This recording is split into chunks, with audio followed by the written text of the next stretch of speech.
জীবনের অর্থই জীবনের পার্থক্যটা বুঝিয়ে দেয়। কেউ অপেক্ষারত স্ত্রীকে ফেলে কোটি টাকার গাড়ি থেকে নামছে রাতের গভীরে নিষিদ্ধ সুখের পল্লীতে। আবার কেউ ভাঙা ঘরে স্ত্রীকে বুকে নিয়ে অবিরত স্বপ্নের জোরে ভাসছে। কেউ ভাবছে আর কয়েকটা দিন পর ডিভোর্স পেপারে সাইন করলেই সবকিছু থেকে মুক্তি। আবার কেউ শত ব্যথা বুকে চেপে একটা সম্পর্ককে বাঁচিয়ে রাখার জন্য দিনের পর দিন নিজের সাথে যুদ্ধ করে চলেছে।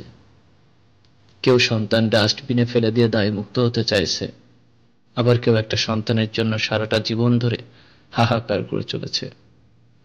কেউ বছরে বছরে ভালোবাসার মানুষ বদলে আকাশে আকাশে উড়ে চলেছে, আবার কেউ শুধু একটা সত্যিকারের ভালোবাসার মানুষের জন্য অপেক্ষার প্রহর গুনে চলেছে।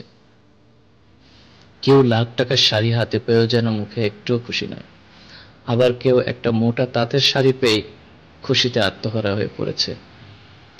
কেউ লাখ টাকার ডাইনিং টেবিলে বসে তৃপ্তি সহকারে ভাত খেতে পারছে না, আবার কেউ লবণে মাখা শুকনো ভাত খেয়ে দিব্যি দিন কাটিয়ে ফেলছে। কারো দামি খাটে শুয়ে চিন্তার যন্ত্রণায় বারবার ঘুমের ওষুধ খেতে হচ্ছে, আবার কারো হিমেল হাওয়ায় কুঁড়ে ঘরের মেঝেতে শুয়ে পরম শান্তিতে ঘুমাচ্ছে। কারো পড়ার টেবিলে নতুন বইয়ের সমারোহ, কিন্তু পড়তে ইচ্ছে করছে না। আবার কেউ পুরাতন বইয়ের দোকান খুঁজছে খালি পকেট বলে। কেউ বিলাসবহুল গাড়িতে বসে চিন্তায় ভেসে আছে সন্তানগুলো মানুষ হলো না বলে।